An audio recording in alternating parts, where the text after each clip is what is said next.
ಸ್ನೇಹಿತರೆ ನಮಸ್ತೆ. ನಾನು ಈಶ್ವರನ್ ಪಿ ತೀರ್ಥ ಮಾತಾಡ್ತಾ ಇರೋದು, ಸಾವಯವ ಕೃಷಿಕರು ಕುಂಡಿಗೆರೆ. ಸ್ನೇಹಿತರೆ, ನಾನು ಇವತ್ತು ಬಿದಿರನ್ನು ಹುಡುಕ್ತಾ ಮಲೆನಾಡಿನ ಒಂದು ಭಾಗವಾದ ಬಟ್ಟೆ ಮಲ್ಲಪ್ಪ ಅಂದರೆ ಸಾಗರದಿಂದ ಹೋಗ್ತಾ ರೋಡಲ್ಲಿ ಎಡೆಯಲ್ಲಿಂದ ಎಡಭಾಗ ತಿರುಗಿದ್ರೆ ನಿಮಗೆ ಹೊಸನಗರ ಕಡೆ ಹೋದರೆ ದೊಂಬೆಕೊಪ್ಪ ಅಂತ ಒಂದು ಊರು ಸಿಗುತ್ತೆ. ಬಟ್ಟೆ ಮಲ್ಲಪ್ಪ ಆದಮೇಲೆ ಒಂದು ಫರ್ಲಂಗ್ ದೂರದಲ್ಲಿ ಆ ಜಾಗದಲ್ಲಿರೋಂಥ ಕುಮಾರ್ ಅನ್ನೋರನ್ನ ಯಾವುದೋ ಒಂದು ಲಿಂಕ್ ಮೂಲಕ ಅವ್ರ ನಂಬರ್ ಸಿಕ್ತು, ಪರಿಚಯ ಆಯಿತು ಅಂತ ಹೇಳಿ, ಸರ್ ನಿಮ್ಮನ್ನು ಮಾತಾಡಿಸ್ಬೇಕು, ಇದ್ರ ಬಗ್ಗೆ ಮಾಹಿತಿ ಬೇಕಾಗಿತ್ತು ಅಂತ ತಿಳ್ಕೊಳ್ಳಿಕ್ಕೆ ನಾನು ಇವತ್ತು ಬೆಳಗ್ಗೆನೇ ಅಲ್ಲಿಂದ ಊರಿಂದ ಹೊರಟು 9 ಗಂಟೆ ಅಷ್ಟೊತ್ತಿಗೆ ಅಲ್ಲಿ ತಲುಪಿದ್ದಾಯಿತು. ಅಲ್ಲಿ ತಲುಪಿದ ಮೇಲೆ ಒಂದು ವಿಚಿತ್ರ ಪ್ರಪಂಚ ನನಗಲ್ಲಿ ಕಾಣಿಸ್ಲಿಕ್ಕೆ ಶುರುವಾಯಿತು. ಯಾಕೆ ಅಂತಂದರೆ ನೂರಾರು ಥರದ್ದು ಸಸಿಗಳು ಮತ್ತು ಬಿಲ್ಡಿಂಗು ಸ್ಟ್ರಕ್ಚರು ಅಲ್ಲಿ ಪ್ರತಿಯೊಂದು ವಸ್ತುಗಳು ಜೋಡಿಸಿರೋವಂಥದ್ದು. ನಾನೊಬ್ಬ ರೈತರ ಮನೆಗೆ ಇಷ್ಟೊಂದೆಲ್ಲ ಅವಶ್ಯಕತೆ ಇದೆಯಾ ಅಂಥೇಳಿ ನನ್ನ ಪ್ರಶ್ನೆ ತಿರುಗಲಿಕ್ಕೆ ಶುರುವಾಯಿತು. ಅಷ್ಟೊತ್ತಿಗೆ ಕುಮಾರ್ ಅವರು ಸಿಕ್ಕರು. ಕೊನೆಗೆ ಅವರು ವಿಷಯ ತಿಳಿಸ್ತಾ ಹೋದರು. ಇದು ಒಂದು ಸಾರ ಅನ್ನೋ ಒಂದು ಸಂಸ್ಥೆ ಸುಮಾರು 10 ವರ್ಷಗಳಿಂದ ಕಾರ್ಯನಿರ್ವಹಿಸ್ತಾ ಇದೆ, ಒಂದು ಸಮಾಜದ ಮಧ್ಯದಲ್ಲಿ ನಿರ್ವಹಿಸ್ತಾ ಇದೆ.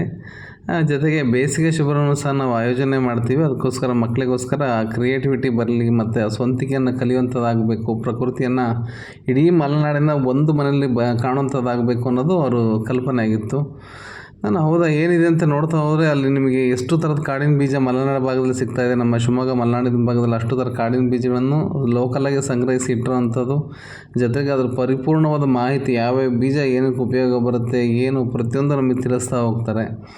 ಅದು ತುಂಬ ಖುಷಿಯಾಗೋಂಥ ವಿಚಾರ. ಪ್ರತಿಯೊಬ್ಬ ಮಕ್ಕಳು ಇಷ್ಟೊಂದು ಒಂದು ಇದೆಯಾ ಅಂತ ತಿಳ್ಕೊಬೇಕಾಗತ್ತೆ. ಮತ್ತು ನಮ್ಮ ದೇಶದ ಎಷ್ಟೊಂದು ಜಾನಪದ ಶೈಲಿಯ ಚಿತ್ರಣಗಳು, ಅಂದರೆ ಹಸಿ ಚಿತ್ರಗಳಿರ್ಬೋದು, ವರ್ಲಿ ಆರ್ಟ್ಸ್ ಇರ್ಬೋದು, ಇದನ್ನೆಲ್ಲದನ್ನು ಸಹ ಅಲ್ಲಿ ದೊಡ್ಡ ದೊಡ್ಡ ಕಲಾವಿದರನ್ನು ಕರೆಸಿ ಆ ಗೋಡೆಗಳು ತುಂಬ ಅದನ್ನು ಚಿತ್ರಣ ಮಾಡೋಂಥ ವ್ಯವಸ್ಥೆ ಮಾಡಿದ್ದಾರೆ. ಜೊತೆಗೆ ಇಡೀ ಪ್ರಪಂಚ ಯಾವಾಗ ಹುಡ್ತು, ನೀರು ಯಾವಾಗ ಹುಡ್ತು, ಹಿಮ ಬೆಟ್ಟಗಳು ಯಾವಾಗ ಹುಡ್ತು, ಮನುಷ್ಯ ಯಾವಾಗ ಹುಡ್ತ ಅನ್ನೋದರಿಂದ ಹಿಡಿದು ಕಲೆ ಸಂಸ್ಕೃತಿ ಬಗ್ಗೆ ಪ್ರತಿಯೊಂದನ್ನು ಸಹ ನಮಗೆ ತಿಳಿಸ್ತಾ ಹೋಗ್ತಾರೆ.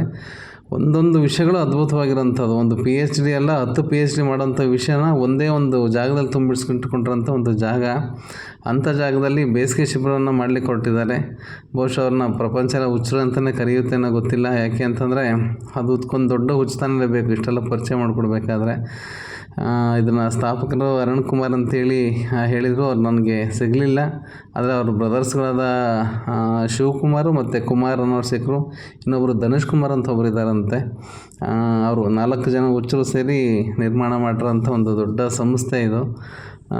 ಮಕ್ಕಳಿಗೆ ನಾಟಕ ಬೇಕು, ಹಾಡು ಬೇಕು, ಹಸೆ ಬೇಕು, ಏನು ಕೇಳಿದ್ರು ಅವ್ರು ಹೇಳ್ಕೊಡೋಕೆ ರೆಡಿ ಇರ್ತಾರೆ.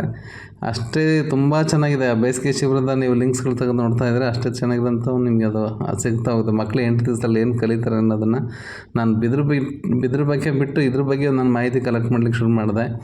ಪ್ರತಿಯೊಬ್ಬ ಮಕ್ಕಳು ಸಹ ಇದನ್ನು ನೋಡಬೇಕಾಗಿರೋಂಥದ್ದು. ಬನ್ನಿ ಅವ್ರ ಬಾಯಲ್ಲೇ ಕೇಳೋಣ.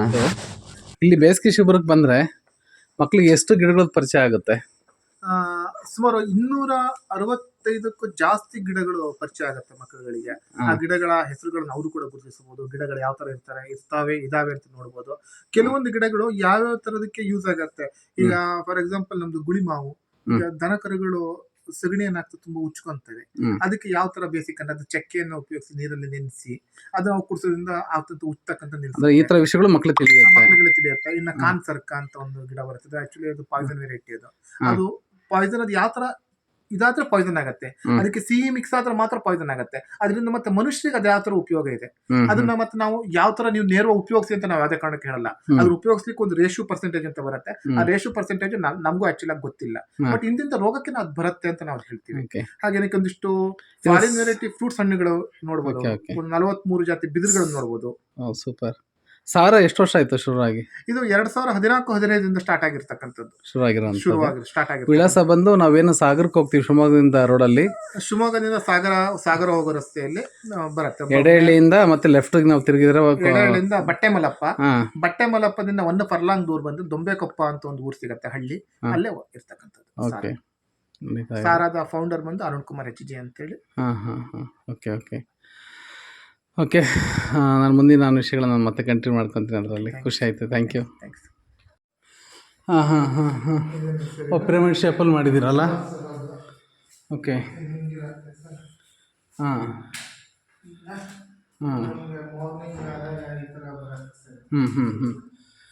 ಓಕೆ. ನಿರ್ದಿಷ್ಟವಾದ ದೇವರು ಅಂತ ಯಾರು ಯಾವುದು ಇರಲ್ಲ ಸರ್.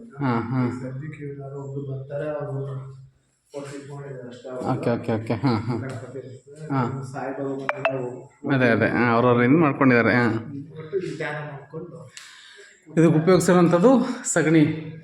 ಸಗಣಿ ಇದು ಸಗಣಿ ಹುತ್ತದ ಮಣ್ಣು ಹುತ್ತದ ಮಣ್ಣು. ಕಾಲು ಹಾಂ ಹಾಂ ಯೂಸ್ ಮಾಡಿದ್ರು, ಈ ವಾಲಿಗೆ ಯೂಸ್ ಮಾಡಿ, ಈ ವಾಲಿಗೆ ಯೂಸ್ ಮಾಡಿರೋಂಥದ್ದು. ಹುತ್ತದ ಮಣ್ಣು ಫೆವಿಕಾಲ್ ಯೂಸ್ ಮಾಡಿದ್ರು.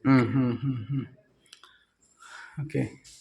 ಇದು ಮಕ್ಕಳಿಗೆ ಬೇಸಿಗೆ ಶಿಬಿರಕ್ಕೆ ಬರೋಂಥ ಮಕ್ಕಳಿಗೆ ಎಲ್ಲರಿಗೂ ಬರ್ತಾರೆ ಧ್ಯಾನಕ್ಕೆ, ಅಥವಾ ಯಾರು ಬೇಕಾದ್ರೂ ಇಲ್ಲಿ ಯಾರೇ ಬಂದರೂ ಧ್ಯಾನ ಇಲ್ಲಿ. ಪರ್ಟಿಕ್ಯುಲರ್ ಇರ್ತಾರೆ ಅಂತ ಏನಿಲ್ಲ ಸರ್. ಹಾಂ. ಯಾರು ಬಂದ್ರೆ ಅವ್ರು ಧ್ಯಾನ ಮಾಡ್ಕೊಂಡು ಹೋಗ್ಬೋದು. ಹಾಂ ಇನ್ ಹಾಂ ಕೇಸ್ ಮುಸ್ಲಿಮ್ಸ್ ಬಂದ್ರೆ ಮುಸ್ಲಿಮ್ಸ್ ಅವ್ರದ್ದು ನಮಾಜ್ ಮಾಡ್ಕೊಂಡು ಹೋಗ್ಬೋದು. ಯಾವ್ದು ತರ ನಿರ್ಬಂಧ ಇಲ್ಲ. ಹಿಂದೂಗಳು ಬಂದ್ರೆ ನಾವು ಇಷ್ಟಪಟ್ಟ ದೇವರುಗಳನ್ನ ಯಾರು ಬೇಕಾದ್ರೆ ಧ್ಯಾನ ಮಾಡ್ಕೊಂಡು ಹೋಗ್ಬೋದು ಸರ್. ಹಾಂ ಹಾಗೆ ಇಲ್ಲಿ ನೋಡ್ಬೋದು ನಾವು ಯಾವ್ದೇ ಡೈರೆಕ್ಷನ್ ಕೂತವ್ರು ಸರ್, ಆ ದೀಪ ಯಾವ ಉಳಿತಾರೆ ಸರ್, ಅದು ಹಾಂ ಹಾಂ ಹಾಂ ಅದು ನಮ್ಮ ಈ ಭಾಗದ ನೇರಕ್ಕೆ ಅದು ಕಾಣಿಸ್ತಾ ಇರ್ತದೆ. ಸುತ್ತ ಕುತ್ಕೊಂಡಾಗ ಹಾಂ ಈ ಹಾಂ ಭಾಗದ ನೇರಕ್ಕೆ ನೇರವಾಗಿ ಮನೆ ಹೊಡಿತಾ ಇರ್ತದೆ. ಹಾಂ ಹಾಂ ಸೊ ಅವಾಗ ನಮ್ದು ಒಂದು ಪಾಸಿಟಿವ್ ಎನರ್ಜಿ ಅನ್ನೋದು ನಮ್ಮಲ್ಲಿ ಬರುತ್ತೆ. ಓಕೆ. ಇದು ಕೂಡ ಯಾವಾಗಲೂ ವೆದರ್ ಕೋಲ್ಡ್ ಇದೆ ಸರ್. ಹಾಂ ಹಾಂ ವರ್ಷದಲ್ಲಿ ಕೋಲ್ಡ್ ಇದೆ. ಹೌದಾ? ವರ್ಷದಲ್ಲಿ ಕೋಲ್ಡ್ ಇದೆ ಸರ್. ಹಾಂ ಹೈಟ್ ಮಾಡಿದ್ವಿ, ಮತ್ತೆ ಗ್ಯಾಪ್ ಕೊಟ್ಟಿದ್ದೀವಿ, ಹಾಂ ಹಾಂ ಸೈಡ್ ಮರಗಳಿದ್ದಾವೆ. ಹಾಂ So ಹಾಂ ಅದು cold ಇದೆ ಸರ್. Okay, super. ಇಲ್ಲ, ತುಂಬ ಇದೆ, ಉಪಯೋಗಿಸ್ಕೋಬೇಕಷ್ಟೇ. ಇಲ್ಲೆಲ್ಲ ನೂರಾರು ಕಿಲೋಮೀಟ್ರ್ ಹೋಗ್ತಾರೆ.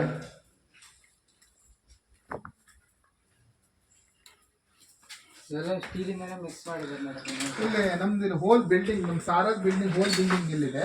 ಹಾಂ ಒಂದು ಬೆಳೆ ತುಂಡನ್ನು ಕೂಡ ಮರವನ್ನು ಉಪಯೋಗಿಸಿಲ್ಲ. ಪೂರ್ತಿ ಕಬ್ಬಣದಿಂದ ರೆಡಿ ಆಗಿರ್ತಕ್ಕಂಥದ್ದು. ಹಾಂ ಹಾಂ ಹಾಂ ಹೌದಾ? ಇಟ್ಟಿಗೆಯಿಂದ ರೆಡಿ ಆಗಿದೆ. ಎಲ್ಲೂ ಒಂದು ಚಿಕ್ಕ ಬೆಳೆ ಮರದ ಪೀಸ್ ಅನ್ನು ಉಪಯೋಗಿಸಿಲ್ಲ. ಅದು ಇದಾಗಬಾರ್ದು ಮರ ಅಂತ ಹೇಳಿ ಅಂತ. ಓಕೆ. ಅಲ್ಲಿ ನೋಡಿದೆ ಎದುರುಗಡೆ ಮರ. ಇದೇನು ಕಾಣಿಸ್ತಾ ಇದೆ ನಮಗೆ ಚಿತ್ರದಲ್ಲಿ, ಇದೆಲ್ಲ ಬಣ್ಣಗಳು ಒರಿಜಿನಲ್ ಮಣ್ಣೇನೆ. ಮೇಲ್ಪದರದ ಮಣ್ಣುಗಳು. ಮೇಲ್ಪದರದ ಮಣ್ಣುಗಳು. ಇದೊಂದು ಮಣ್ಣು ಮಾತ್ರ ಮೇಲ್ಪದರದ ಮಣ್ಣಲ್ಲ. ಎಲ್ಲಾ ಮಣ್ಣುಗಳು ಮೇಲ್ಪದರದ ಮಣ್ಣುಗಳು. ಇದೆಲ್ಲ ನಮ್ಮ ಇಲ್ಲಿದೇನೆ ಈ ಭಾಗದಲ್ಲಿ, ನಮ್ಮ ಮಲೆನಾಡು ಭಾಗದಲ್ಲಿ ಸಿಗ್ತಕ್ಕಂಥದ್ದು ಇದು. ಇಷ್ಟು ಮಣ್ಣುಗಳು ಸರ್. ಹಾಗೆ ಈ ಮಣ್ಣು, ಇದು ಕೆಮ್ಮಣ್ಣು ಅಂತಾರೆ, ಇದು ಜೇಡಿ ಮಣ್ಣು ಅಂತಾರೆ. ಹಿಂದಿನ ಕಾಲಗಳಲ್ಲಿ ಇದನ್ನ ಮನೆಗೆ ಗೋಡೆಗಳಿಗೆ ಸುಣ್ಣ ಬಡಿಲಿಕ್ಕೆ ಉಪಯೋಗಿಸ್ತಾ ಇದ್ರು. ಇದನ್ನ ಸುಣ್ಣ ಬಣ್ಣ ಮಾಡ್ಲಿಕ್ಕೆ ಉಪಯೋಗಿಸ್ತಾರೆ. ಇವತ್ತಿನ ಕಾಲ ನಮ್ಮ ದೀಪಾವಳಿ ದೊಡ್ಡ ಹಬ್ಬ. ದೀಪಾವಳಿ ಸಮಯದಲ್ಲಿ ಇವೆರಡು ಮಣ್ಣುಗಳು ಅತ್ಯವಶ್ಯಕವಾಗಿ ಬೇಕೇ ಬೇಕು. ದನಗಳಿಗೆ ಹೆಜ್ಜೆ ಬರೀತಕ್ಕಂಥ ಮನೆಯಲ್ಲಿ ಶಾಸ್ತ್ರಕರ್ಗೋಸ್ಕರ ಕೊಟ್ಟಿಗೆಗಳಲ್ಲಿ ಕಂಬಗಳಿರುತ್ತೆ. ಕಂಬಗಳಿಗೆ 3 ಲೇಯರ್ ಹಾಕಿ ಹಾಕ್ತಾರೆ ಇವು ಮಣ್ಣುಗಳನ್ನ. ಕರೆಕ್ಟ್ ಹೌದು. ಇಷ್ಟು ವೆರೈಟಿ ಅದು. ಮುಂದೆ ಹೊರಗೆ ಹೋಗ್ಬೇಕಾಗತ್ತೆ. ಇದೇನಿದೆ ಎಲ್ಲ ಮಲೆನಾಡಲ್ಲಿ ಸಿಗೋಂತ, ಮಲೆನಾಡು ನಮ್ಮ ಸುತ್ತ ನಮ್ಮ ಭಾಗದಲ್ಲಿ ಸಿಗ್ತಕ್ಕಂಥವು ಇವೆಲ್ಲವು. ಈ ಭಾಗದಲ್ಲಿ ಗಿಡಮೂಲಿಕೆಗಳು. ಗಿಡಮೂಲಿಕೆಗಳ ಸಂಬಂಧ, ಒಂದೊಂದಕ್ಕೆ ಸಂಬಂಧ. ಇದು ನೋಡಬಹುದು, ಇದನ್ನ ಜುಮ್ಮನಕಾಯಿ ಅಂತ ಹೇಳಿ ಕರೀತಾರೆ ಇದನ್ನ. ಇದು ಸ್ಮೆಲ್ ಹೋಗಿದೆ, ಒಂದು ಬೀಜ ತೊಳೆದು ಸ್ನ್ಯಾಶ್ ಮಾಡಿ ಸ್ಮೆಲ್ ನೋಡಿದ್ವಿ.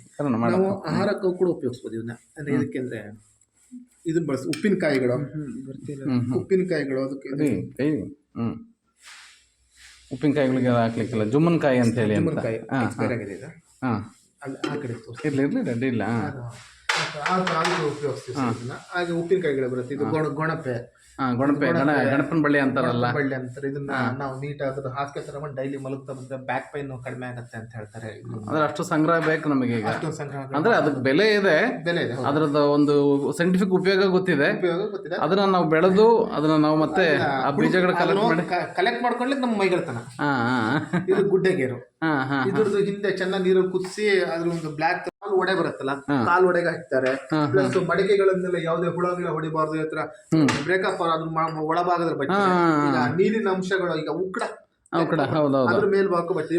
ಕೀಲೆಣ್ಣೆ ಟಾರ್ ಏನ್ ಬೆಳಿತಾ ಇದೀವಿ ಈಗ, ಅದನ್ನ ನೀರನ್ನ ಮತ್ತೆ ಇದನ್ನ ನಾವು ಇದನ್ನ ಮಾಡಿ ಮಾಯಿಸ್ಟರ್ ಇದನ್ನ ಕಂಟ್ರೋಲ್ ಉಪಯೋಗಿಸ್ತಿದ್ರು. ಇದು ತಾರೆ, ಸೋಪ್ಗೆ ಶಾಂಪ್ಗೆ ಯೂಸ್ ಆಗುತ್ತೆ. ಇದು ಅಂಟವಾಳ. ಆ ಕಡೆ ಅದು ಬೂರ್ಲು ಹತ್ತಿ ತರ ಬರುತ್ತಲ್ಲ, ಬೂರ್ಲು ಹತ್ತಿ ಗೊತ್ತಾ ನನಗೆ. ಹತ್ತಿ ಬೀಜ, ಅರಳಿ ಬೀಜ, ನಲ್ಲಿ ಬೀಜ, ಕಲ್ಲುಗರಿಗೆ ಬೀಜ, ಲೈಟ್ ವೈಟ್ ಉಡ್ಡು ಬೆಂಕಿ ಕಡಿಯೋದಕ್ಕೆಲ್ಲ ಮರದ್ದು ಇದು ಯೂಸ್ ಆಗತ್ತೆ. ಇದು ಜುಮ್ಮನ ಮರ ಅಂತ. ಇದು ಮರದ ಮುಳ್ಳುಗಳಿದು. ಇದನ್ನು ಕೂಡ ತೆಗೆದು ಕೆಲವೊಂದೊಂದು ದೇಹದ ಒಂದೊಂದು ಭಾಗಗಳಿಗೆ ಒಂದೊಂದು ರೋಗಗಳಿಗೆ ಇರ್ತಾರೆ. ಇದು ಆನೆ ಗುಲ್ಗುಂಜಿ ಅಥವಾ ಮಂಜೆಟ್ಟೆ ಅಂತ ಕರೀತಾರೆ ಇದನ್ನ. ಅಂದ್ರೆ ಇದು ಪ್ರತಿಯೊಂದು ಬೀಜದ ವೆಯ್ಟ್ ಒಂದೇ ವೆಯ್ಟ್, ಬೇರೆ ಇರೋದಿಲ್ಲ. ವೆಯ್ಟ್ ಒಂದೇನೆ ಇದು. ಎಲ್ಲ ಬೀಜ ಯಾವುದೇ ಬೀಜ ತೂಕ ಮಾಡಿ ಒಂದೇ ತೂಕ. ಗುಲ್ಗಂಜಿ ತೂಕ ಅಂತಾರಲ್ಲ, ಹಾಗಾಗಿ ಅಕ್ಯುರೇಟ್ ತೂಕಕ್ಕೆ. ಹೌದಾ? ಇದು ಒರಿಜಿನಲ್ ಇವು ಬರುತ್ತೆ. ಬಿಳಿ ಗುಲ್ಗುಂಜಿ ಮತ್ತು ಕೆಂಪು ಗುಲ್ಗುಂಜಿ ಬರುತ್ತೆ.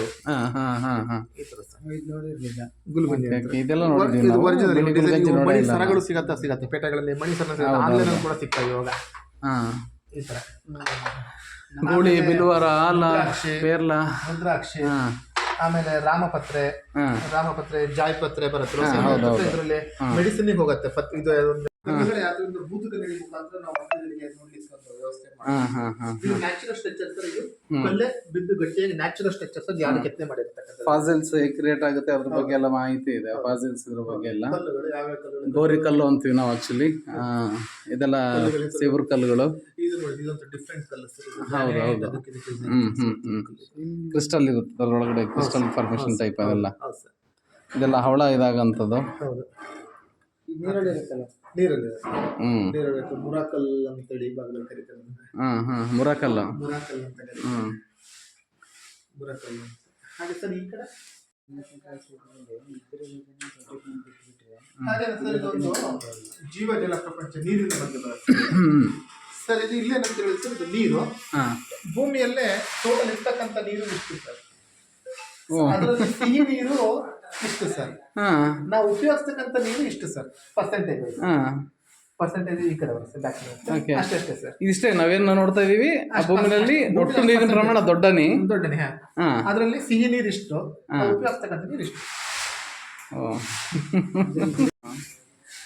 ವಾಟರ್ ಲೈಫ್ ಜೀವ ಜಲ.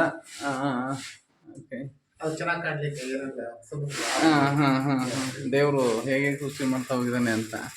ಆಮೇಲೆ ಇದು ನೀರಿನ ಮೂಲಗಳು ಸರ್, ಸರೋವರಗಳು, ನದಿಗಳು, ಕೆರೆಗಳು, ಬಾವಿಗಳು, ಸಾಗರಗಳು ಈ ಥರ ಕೊಲ್ಲಿ ನೋಡಿ ಸರ್. ಇದು ಸಾಗರಗಳು, ಕೊಲ್ಲಿಗಳಲ್ಲಿ ಎಷ್ಟು ಪರ್ಸೆಂಟೇಜ್ ಇದೆ ಸರ್ ನೀರಿನ ಪಾಲ್ ಎಷ್ಟು ಟೋಟಲ್. ಆಮೇಲೆ ಸಿಹಿ ನೀರಿನ ಪಾಲ್ ಎಷ್ಟು, ಇದು ಸಿಹಿ ನೀರಿನ ಪಾಲ್ ಎಷ್ಟು, ಉಪ್ಪು ನೀರಿನ ಪಾಲ್ ಎಷ್ಟು ಈ ಥರ. ಆಮೇಲೆ ವಾಟರ್ ಸೈಕಲ್ ನಮ್ಗೆ ಗೊತ್ತಿರೋದೇನಂದ್ರೆ ಮಳೆ ಬರುತ್ತೆ, ಮೋಡ ಆಗತ್ತೆ, ಮತ್ತೆ ಮಳೆ ಬರುತ್ತೆ. ಅದು ಬಿಟ್ಟು ಎಷ್ಟು ಸ್ಟೆಪ್ಗಳಿದೆ ಸರ್ ಇಲ್ಲಿ. ಅಲ್ಲಿ